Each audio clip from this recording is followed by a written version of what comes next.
Hey, what's up, y'all? This is Tony A with YORUBADE, a platform for the West African diaspora.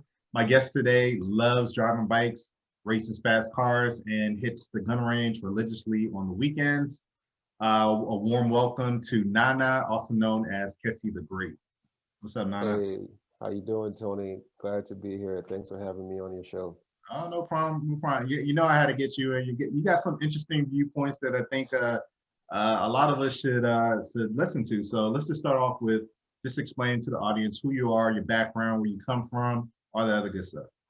Absolutely. So, as he said, I'm gonna go by Kesse Le Great, and that's my YouTube channel. I was originally born and raised in Ghana, West Africa. I moved to the United States in around 2010. Lived on the East Coast, DMV, what's up? And then finally moved out here to Texas, where I freaking love it. And I don't have to deal with winter and the cold snow weather of the Northeast. So that's basically what for work, primarily, I work I'm a clinical pharmacist in a hospital setting. And like you said previously, pastime, I do a whole bunch of stuff that's not traditionally African, if that's even something that you can say. So that's me in a nutshell. I love Okay. traveling. I love the outdoors, adventure, and yeah, Tony and we share some very interesting conversations. So I'm glad to be able to bring this to the screen and we can talk about this. That way you can hear perhaps a different perspective that you're used to, or probably you're going to hear the same thing. But this should be interesting. I'm excited about it. All right, so definitely we've had some fun, interesting conversations just Yeah. over a couple years, and you're the only person or the only African that seems very conservative.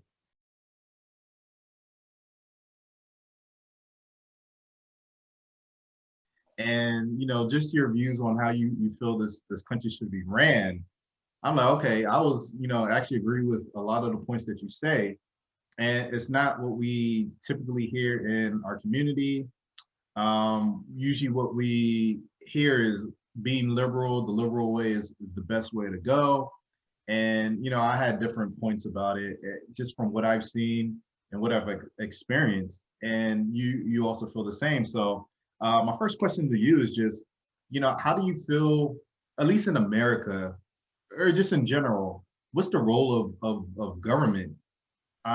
Should they be more hands-on, more hands-off? Like, what do you feel is a good balance for just the citizens of a country? Okay, so that's a heavy question, and I'm going to try and dissect it the best way that I can. First of all, I'm not a policy advisor or an expert in any of these things. This is purely my opinion and does not represent the opinions of any sponsors or whatever. So let's get started. As far as governance go, I lean conservative, and so I believe that government should be as limited as possible. And by limited, I mean they should do the least amount that they should do and let society handle the rest. So what I mean by the least is public safety, for example, with the police or fire service, the military, going to war powers, and protecting the borders of the country. I feel like those are the big things that the government should focus on. And then the rest of the things should be left to the citizens in private industry and private markets. And I feel like that worked, not only feel, but factually, that actually works better if you look at history and you look at the trajectory of different societies that have come and gone, and some of that are still here. It seems to be limited government is the best way, has been shown to be the best way so far to run a country. And I think that's the best way as well. Can you like give an example of maybe just like one or two societies where that conservative approach actually works? Well, that is a really good question. The best example I can give is the United States. So let's compare the United States to, for example, my home country of Ghana.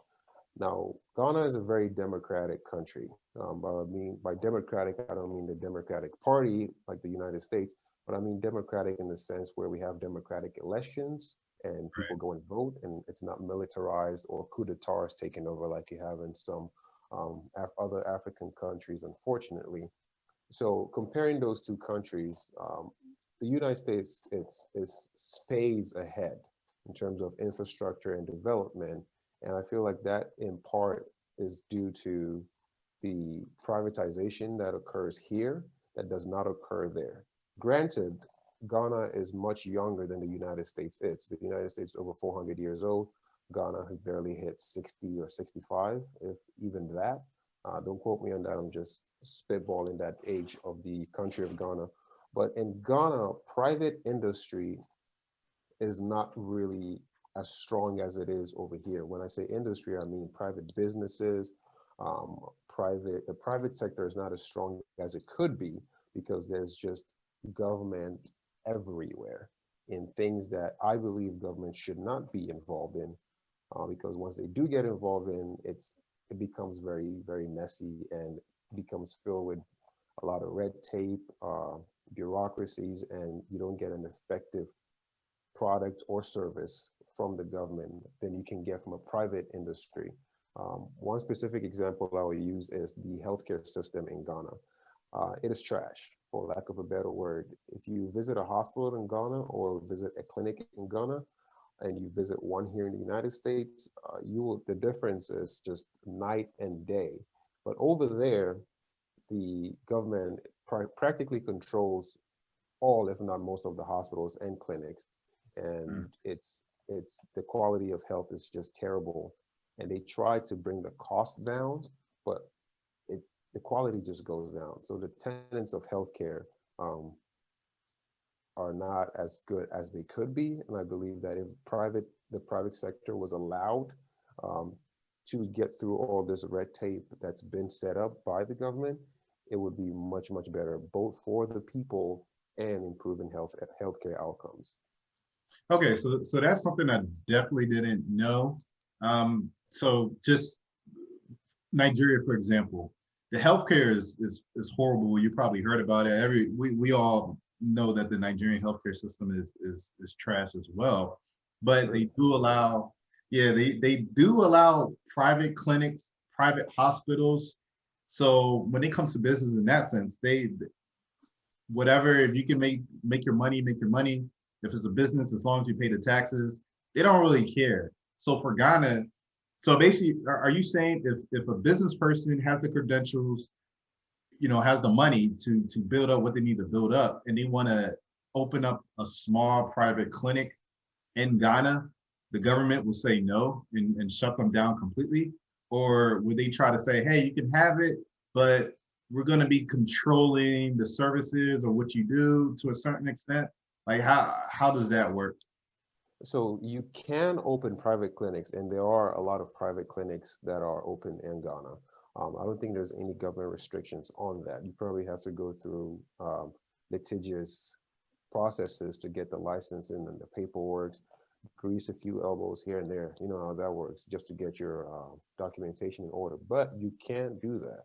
However, the cost associated with entering such an endeavor or a venture, I feel like it's so high that most people don't even try to get in, because the cost of entry is so high. It's just not feasible. And then once you do get in there, operations and the taxes and just other costs and fees that come along with it might dwindle the business to the point where it's not a profitable venture, because most private sector industries are for profit.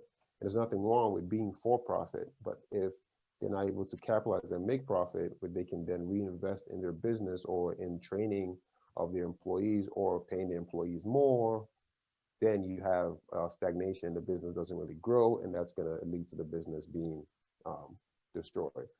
As far as taking over, we've actually have seen that happen, not in the healthcare space, but it's happened in the financial space, where essentially the Bank of Ghana came in and shut down a whole bunch of banks and consolidated some of those banks as well. The reason behind it are many. If we want to get into that, we can maybe another time. But they do have that level of power where they can come in and essentially shut down businesses for one reason or the other. So it could be for a legitimate reason that these businesses can get shut down, and sometimes, most times, it's for political reasons because maybe this person was supporting the wrong political party, and so now that that party is in power, it's time to get out. Mm. Okay. That's interesting information. Want to bring it back to the US. So I don't see the US being that aggressive, but you have expressed concerns about the reach of this US government. So what are some things that, just us that's not really so well versed in politics, what are some of the concerns that we should have about this US government and how they're acting, especially now we have a completely blue government. So we got the president, and then we got the Senate, and then the House that are all democratically or democratically ran. What are some concerns that you see that maybe a lot of us are not paying attention to? Well, the concerns is going to vary from person to person. But personally, as someone who is an avid firearms user, goes to shooting, and I really like my guns, it's very concerning the aggression that this current administration has towards gun control, if you want to call it. It's essentially the number of bills that have been, proposed and presented in the House and the Senate. If you look at some of those bills, it's utterly ridiculous. It's gotten to the point where they're essentially proposing insurance for every firearm that a person owns.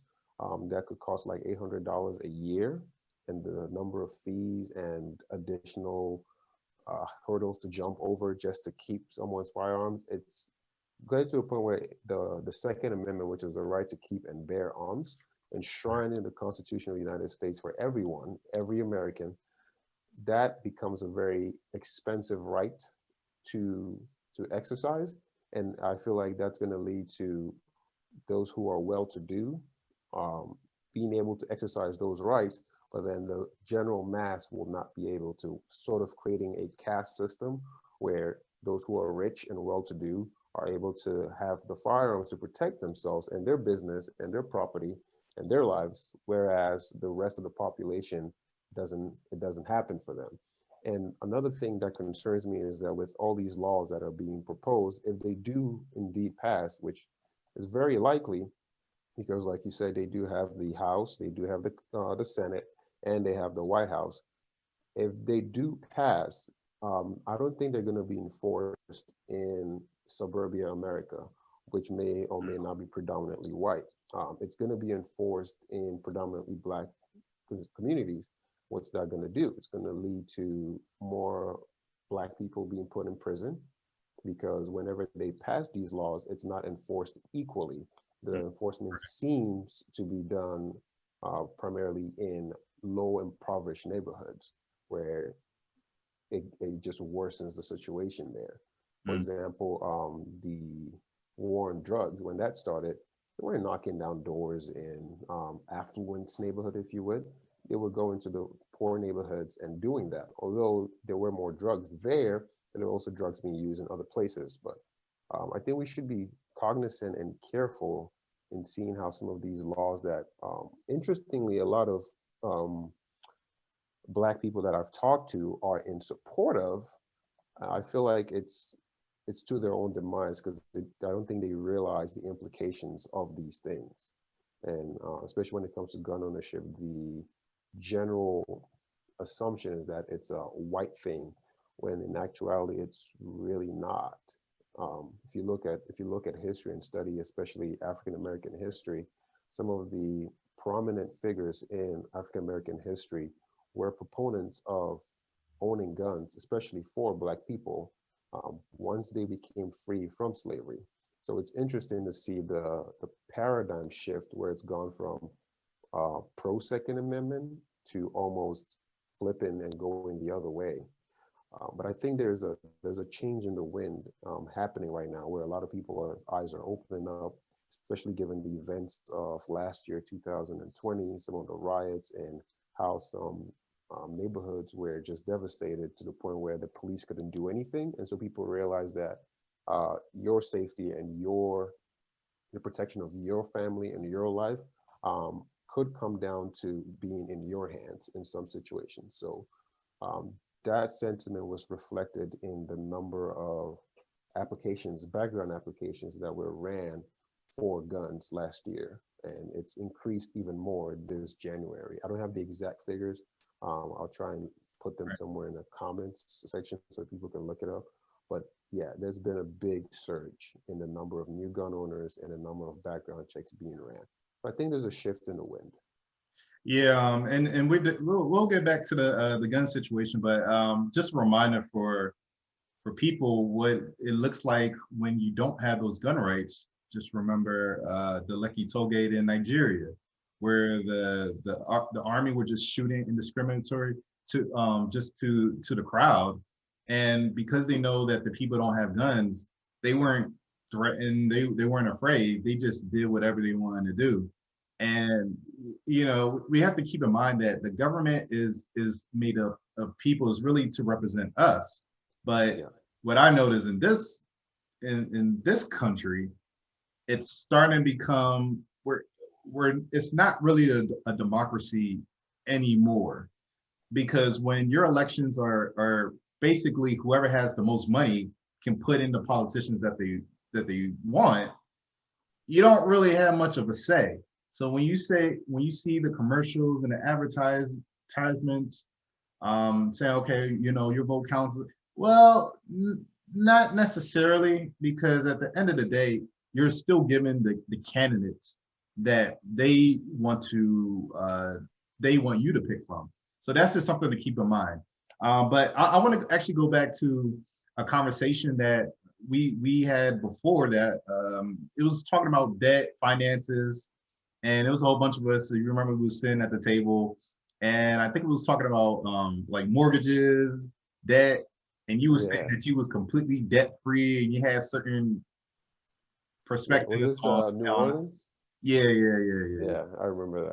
That was a good talk. Yeah, so I'm just, if you can kind of just like what's your opinion on just home ownership, property rights, or really just your view on mortgages? I think you were saying that you don't really believe in having debt or getting a mortgage or something like that.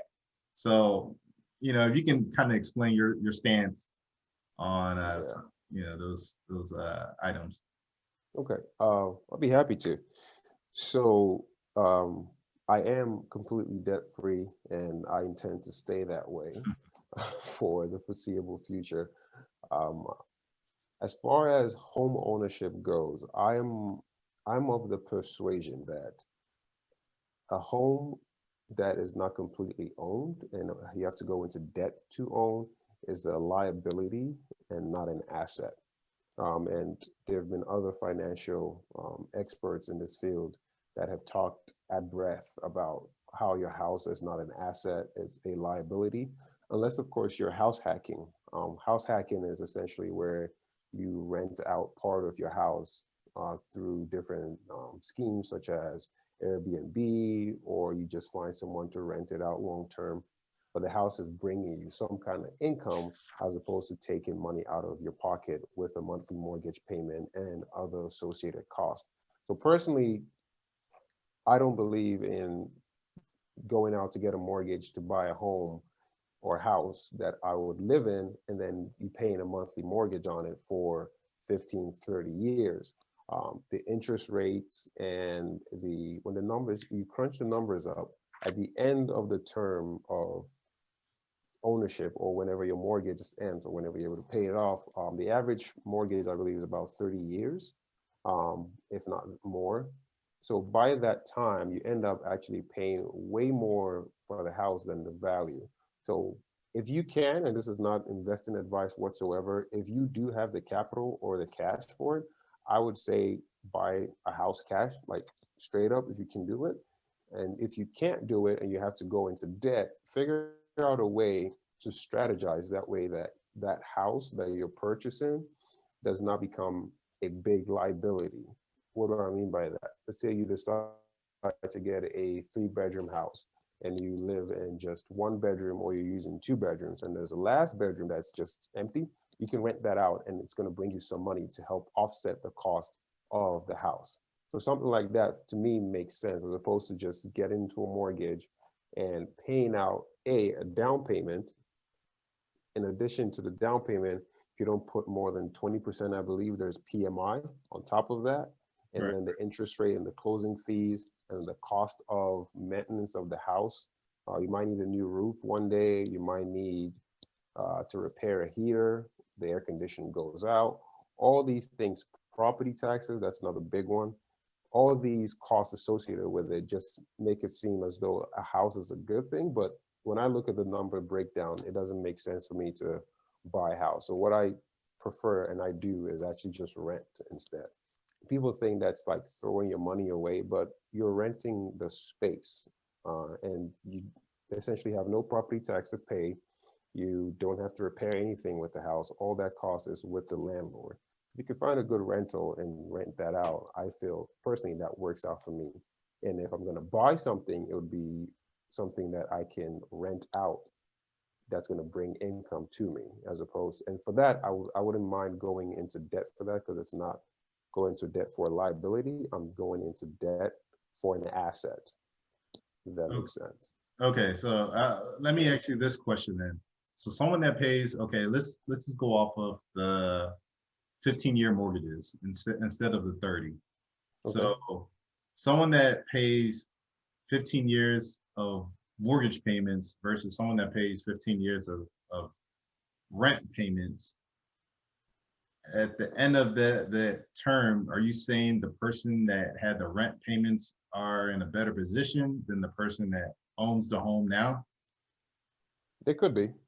And if there's Oh, some they could be. videos, Okay. they could be, yes. It depends on a few things, a lot of variables actually, but the person who rents could actually come out with a higher net worth than the person who buys a home.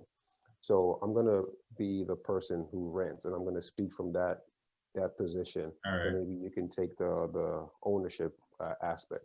So let's say um, I'm person A, you're person B. I'm the renter and you're the buyer. There is a home, we both get the same home, equally priced house.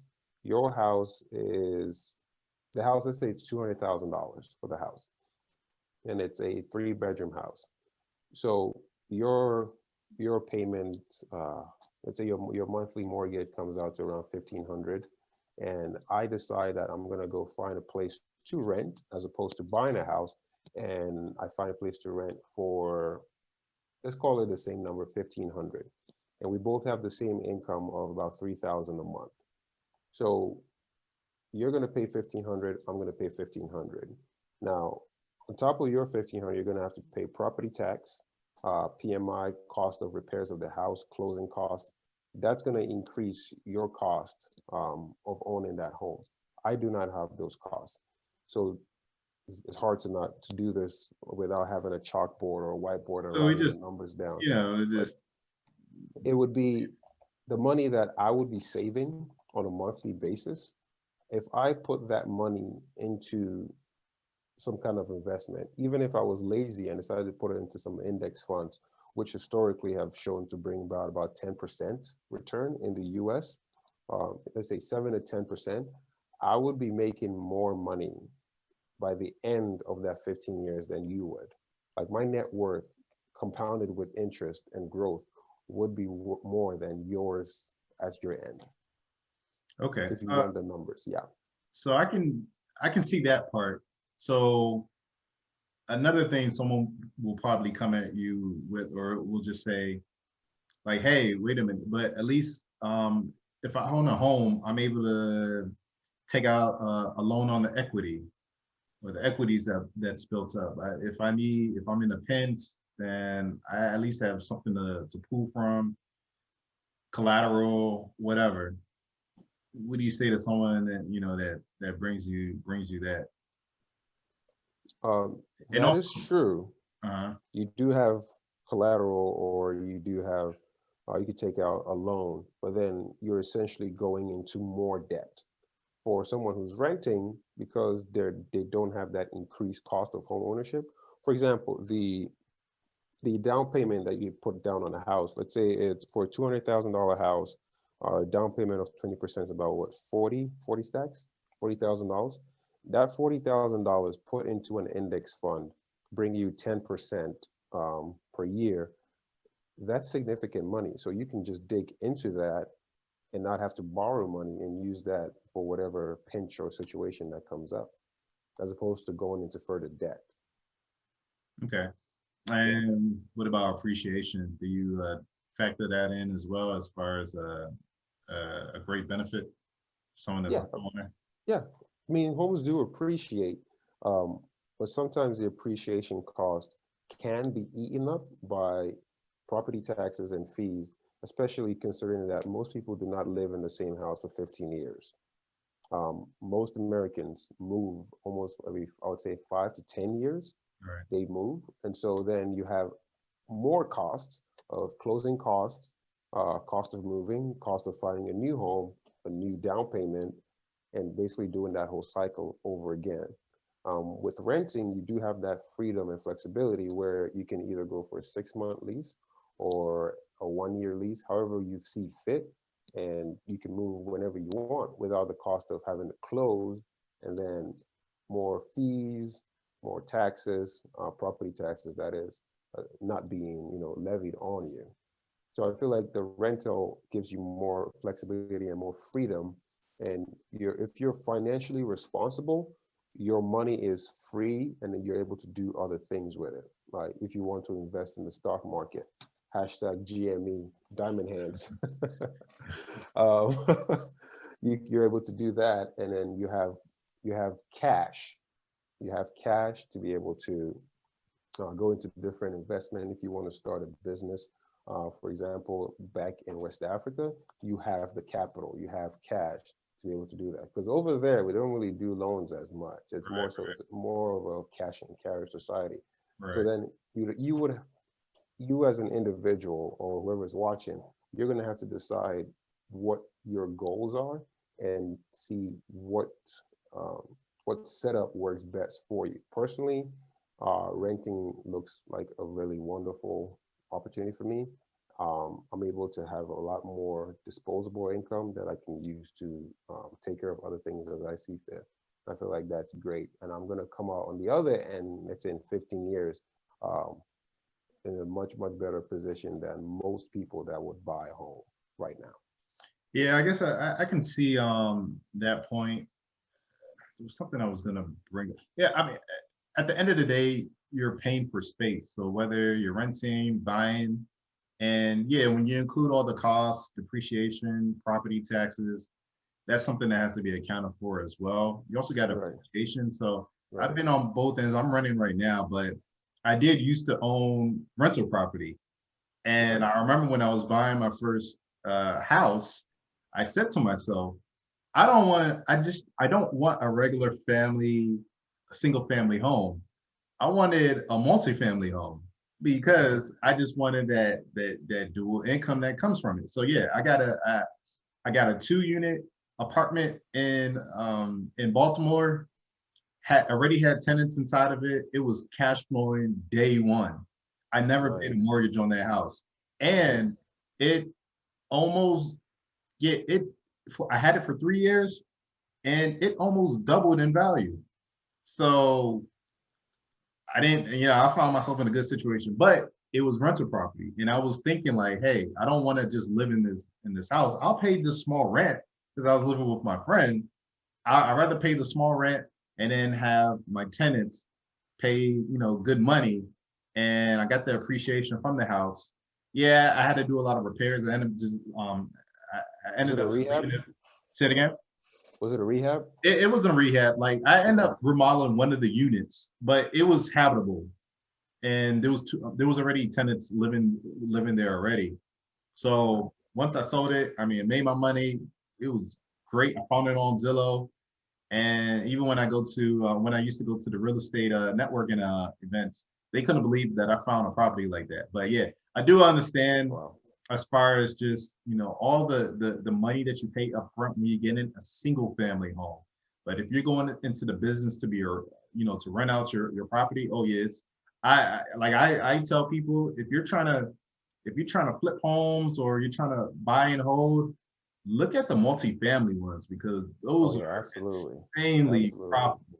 And if, Absolutely. yeah, like if you got one tenant that doesn't pay, at least the other tenant is covering the rent.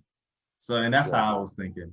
Exactly. And if So, it's a single family, and that's a great point. If it's a single family, once that family moves out, guess who's now liable or responsible for the cost? That's you. So multifamily seems to be a much better play to go into. And also, I wanted to bring this point up about renting versus owning. Until that mortgage is paid off, you really don't own the house anyway. So you're what? literally renting as well, if you think about it, because you don't have the title to the home, you don't have the deed to the land. You're still renting because the bank can, if you don't pay, they can still foreclose on you. That's a thing. So you don't really own. So you're also renting per se, kind of, if you think It, about it. it, it's true. And I will say something else that really got me thinking about buying another home here is the property. You never own the property. So if you miss those tax payments if you miss the property tax, they could go ahead and take your whole home. And I've seen these stories Yeah. of, it'll be, usually it's like this older black woman that she bought prime real estate or whatever back in the day, and for whatever reason, the property value around the house increased so high that she can't pay her own property taxes, and Hmm. then her house goes on it's not called rebate, but it's something where if you don't pay your property taxes, it goes on the market and people have the option to just pay that property Yeah. tax and then they can own up. And it's just like, wait a minute, the house is already paid off, but Right. because of the property tax, so it's like it's a ripoff. So Right. yeah, Right. that part really had me thinking twice, like, I don't know what I want to do, especially with my plans in West Africa. But that's just something maybe you all never really thought about. These situations, they're real. And when you just do the math, if you're going to buy property, you just want to just make sure that you're doing what is in the best interest long term. Yeah. So, Yeah. I'm That's a key point you raised right there. Because property taxes are, personal opinion, I think it's a scam. It's essentially you're paying rent to the government to live. You don't actually ever own the home. If they can take it from you, technically you don't really ever own it. So that part of the system here, I'm not too fond of. Because back home, if you own the land, you own the land. There's not necessarily any property taxes or whatever on it. But it has its pros and cons as well. Yeah. right. So I'm gonna bring it back to gun rights real quick, and I just want to All right, know let's go. your background into that. Like, how did you get so invested in gun rights, Oh man. or really just gun ownership, the whole gun niche? Like, what made you Well, have that passion, that interest? it's a long story. I don't know if you got time for that, but I'll make it short and sweet. Growing up in Ghana, some members of my family had guns, which is very uncommon, but they did. So I was around them growing up, and I didn't think much of it until I moved here to the United States. And when I moved here, there was a really terrible shooting that happened at an elementary school, Sandy Hook. Mhm. When that happened and it erupted this debate, and I was seeing it for the first time about gun control, what should be done, if they need more, if they need less, they need to ban these guns and not ban those guns. So that really caught my interest. So I started looking into it. And you know me, I'm not one to take things at face value. I listen to what someone has to say, and then I go do my own due diligence. I go do my own Googles and figure out, okay, make my own opinion on it. So I saw both sides of the argument, those that were for gun control and those that were not, in light of that incident, um, that very, very unfortunate incident. And what I ended up realizing was that um, and this is going to sound very controversial, but it needs to be said, Mm. guns were not the problem. The issue was not a gun. And it became, to me, it seemed so very common sense, that a lot of the arguments I was hearing about more gun control just didn't make sense to me at all. It just seemed like more control, as the gun was just put in front as a moniker, but the thing that was trying to be achieved was more control. Not about the guns, was trying to gain more control, um, as far as government overreach goes. Now, which ties back to the Second Amendment. Actually, the entire Bill of Rights was not written for the people. It wasn't written as a restriction on the people. If you look at it from with a critical eye, you can easily tell that the Bill of Rights was written to tell the government what they can't do as far as these things are concerned. They can't restrict free speech.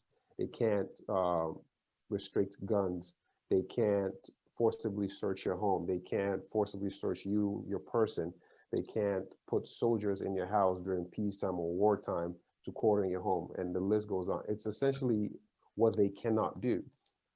So back then when I was looking into it, it was like, well, it says they can't do this. And if this is the constitution that the country was built on, they're essentially going against what it says they can't do. And I've always had, even before moving here, I've always had a healthy a healthy level of distrust of government, which I feel like it's necessary because you can't really completely trust the government. Um, Especially if you're coming from Africa, you know Right. how things go down and how the cookie crumbles. I remember a funny story. I'm gonna circle back, but a funny story. Back in middle school in Ghana, we had this class called social studies, and so they had taught us that, oh, you are the government, you are part of the government because you vote. Uh, it's a democracy, your voice is heard, and I was so excited to learn as a young boy. So I went home and I told my dad about it, Mm. and he wasn't having it. He laughed and he asked me, "Okay, if you're part of the government, when you go to use the bathroom, is there a bodyguard outside?" And that confused me. I was like, "What do you mean?" It's like, and then years later, I finally understood what he meant. That you don't get the privileges that these people have. So you're not essentially the government per se. You may have a voice that could or could not be discarded, depending on what country or system is in place. Mm. Um, but that the gun situation, that's what got me into guns. Is the Sandy Hook shooting got me looking deeper and deeper and digging further down the rabbit hole. And then I actually bought a gun. Actually, no, I took some training courses Mm. first. Went to a gun range, experienced shooting for the first time with an instructor there. I took several courses just because I wanted to be versed in Mm. what the guns are and how they work. And once I got comfortable, I realized that they're they're no different than any other tool that you could use. Yes, they are very effective at what they're supposed to do, but any other tool in the right hands could do similar, if not more damage to human life, um, in the right or wrong circumstances.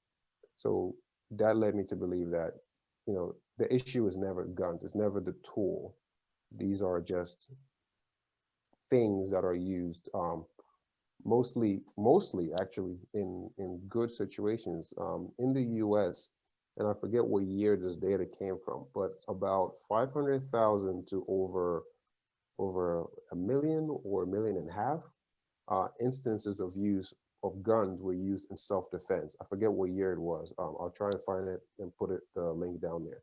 So there have been way more instances of use of where guns were used to defend and protect human life than they were used to take it, which is around the yearly gun deaths in the US is about 30,000, but over about 65% of that number is suicides. Now that's terrible, but that Mm. in my book doesn't necessarily count as a gun death. I think we're the only country in the world that counts suicides as a gun death. Once you take that 65 out of that 35,000, the number is much smaller given the entire population of the United States. And then that number can be further broken down into gang violence, takes out another chunk. and then you go to certain localized areas in the country, and that's where most of it's happening. Baltimore is one of them. I remember one summer that we were there, they dropped like 300 plus bodies in one Yeah. summertime. Yeah, it was Yeah. crazy. Yeah. And they have some of the strictest gun control over there. So it just goes to show like it's not about guns, it's about control, for me. So that's what got me into it, and I've been into guns ever since. They're fun to shoot. Yeah. I mean, when you guys came out here to Texas, like, how was your experience shooting it? I mean, I'll put a link to a video, but how was that experience? If you Yeah. want to talk I mean, about it a little bit. it was definitely fun, new, different, just feeling the shot go off, and you can feel that power. And in my head, because I'm a sensible person. In my head, I'm like, who in the world would just play around with this? Shoot willy-nilly, like when you see like just children, or children gangbangers or whatever, Yeah. that will just be playing around with it in their past, and they think this shit is a game. And I'm just like, no, man. So anyways, like it was definitely fun. And you taught us, you trained us, what was it, three of us that you taught how to shoot guns for the first time. And Yeah. it actually made me think of something, even coming up to this interview. Have you ever considered training police or doing security in Ghana, being a consultant? Oh, Because oh, I have. I okay, have. what's up with Yeah. that? Um, I haven't put pen to paper on that. Uh, It's just an idea that's floating. I haven't put pen to paper, but yeah. Oh, okay. definitely. That could be something that I could do. It would be interesting though. I feel like that would be a very interesting venture, and I would have to be there physically in Oh, right, Ghana to right. provide these training.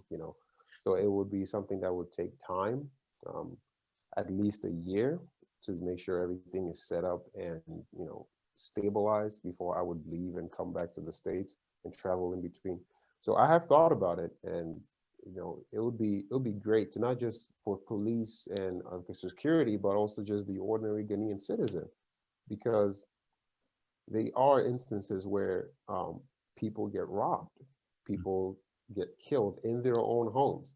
And I don't know if you've seen this, if it's like this in Nigeria, but in Ghana, um, when I went back most recently, I it's crazy how your perspective shifts and the lens through which you look at things just changes. Uh, a huge majority of the houses there have walls around them. Mhm. And I'm not talking about white picket fences. I'm talking solid concrete or cement walls that you cannot see through. And on top of them, Like you've all West got Africa. barbed wires, Hmm. razor sharp barbed wires. Hmm. Plus, some of them have electricity running through those wires. Now, that's the outside. Once you get in, the doors are usually burglar proof doors. So we're not talking about these dry wood doors that you can kick in. No, no, no. We're talking solid metal doors with multiple hinges and frames built into concrete that you can't just kick down. The windows have bars on them too. So it's impossible for a human being to go through a window. So I was looking at all this and I'm like, these are some extreme security measures that are in place. It almost feels like you're in a prison, essentially, because there's really not much difference between that and a prison building here in the States. So then it made me think, like, they go this far to have this much security because they don't have I think they don't have the requisite skills and training to have firearms. And because criminals are aware of that, they have a field day. And so people resort to these extreme risks of having bars on your windows to the extent where, God forbid, if there's a fire, you can't really get out your house. If the doorway is blocked, you're essentially stuck in there. People can't get in, you can't get out. That's a disaster waiting to happen.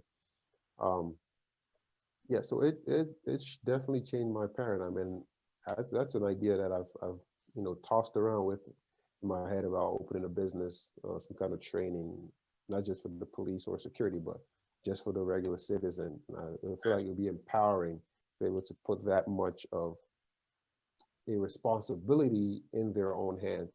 I feel like that would do good in the long term as well, because once you realize that you have the skills and the capacity to be able to handle something like a gun, and it's nothing crazy out of this world, you realize it starts to open your eyes to see, okay, what else can I venture out and do? What else can I do for myself to improve my life? And then I feel like it leads to this barrel roll and subsequent realization of self sufficiency.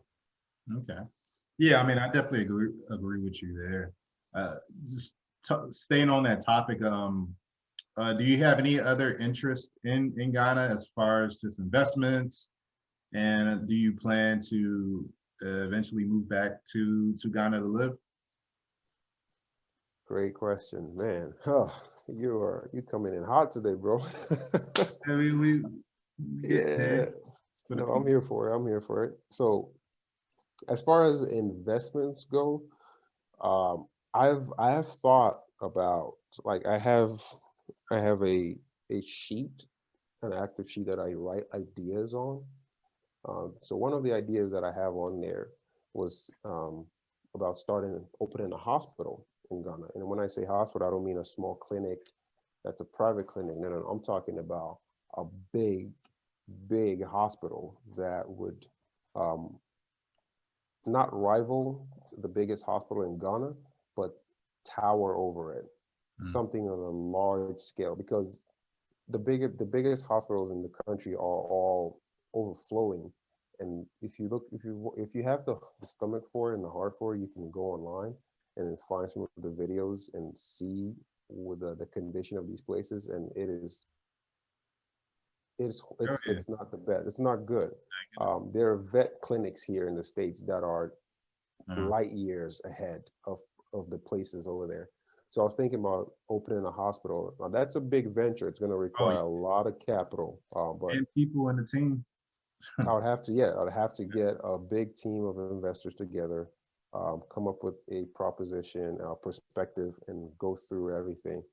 And but I think that's a bigger vision for later. I've thought about it to have a huge hospital in the country, Mm. and then have multiple, sister hospitals in the different location. We can improve healthcare to the point where we don't have to fly people out of the country to get healthcare. Right.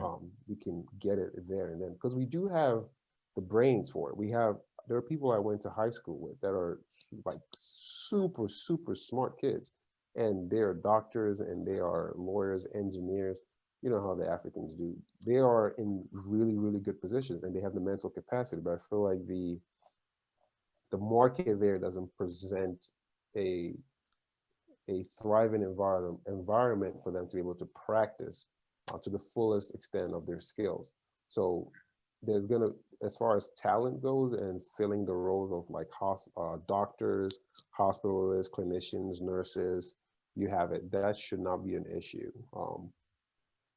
The biggest hurdle that I foresee would be uh, again getting the paperwork and licensing and the land to get something of that size built, because it would totally dwarf any government institution. I don't think they'll be too fond of that. I That's mean, just my opinion. I can't speak for Ghana, but I know when it comes to Nigeria, there's a lot of Nigerians in the medical profession. And just from my research just over the years of just studying, okay, why isn't Nigeria doing better? One of the biggest, or I think the biggest thing is they just don't have that business acumen. Mm. And they have an issue, at least in Nigeria, they have an issue with delayed gratification. Everything is quick, flashy. Like I've heard the horror stories of Nigerians from just the U.S. or Europe or whatever. They just think if you just put some money down there, you hire some people to do it, then it's going to be amazing. And it's like it doesn't work like that. It's going to take long. You got to be on the ground. The systems, corruption and everything going. Like Oh, it corruption. doesn't work like that. And Yeah. so they just don't. They don't know how to do their due diligence. They don't understand business. They can be great medical professionals, but when it comes to business, a lot of them don't even have online presence, just a basic website. And it's so that's one thing I just noticed with Nigerians. Like, yeah, people always wonder, okay, all these clinics, like, what's going on, but it never lasts. And it's because they don't study business. They just think, okay, you just get a building and that's it. So maybe that can be sort of the reason in Ghana as well. I mean, West Africa, we're for the most part, because we was colonized around the same time. Yeah. So we all seen the same thing, and we're similar in people and our ethnicity, and so I think that's a big part of it. Just we don't really study business like that. You got some that doing well, but from what I've seen, it's just the delayed gratification is a problem. They don't want to read. A lot of us don't want to read books just to study, self-study ourselves. If it isn't for work or school, the book never opens. And I've made videos on this as well, where our reading culture is horrible. We don't read books like that. This just some of the stuff that I noticed as far as why is there always issues when it comes to good business in Nigeria at least, or it could be West Africa. Um, but Interesting. I got one more question for you. So you talked about your plans as far as what you want to do in the future. What advice do you have for those that want to repatriate to Ghana? Been there, you live there. There's a lot of the whole year of the return. I'm sure you heard about. Well, I mean, everyone heard about that. And I even have a friend of mine. She's in Ghana right now, and her first time going to Ghana was Afrochella, and I met her up there. That was the Oh, first time really? she went to yeah. That was the first time she went to Ghana, and then like a couple months later, she was like, "Okay, I'm out." I'm like, "What do you mean you're out?"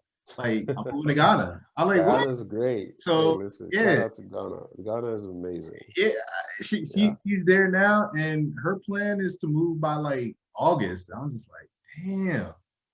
She got her online businesses, and she's into like tourism, so she wants to see if Okay. she can start something up over there.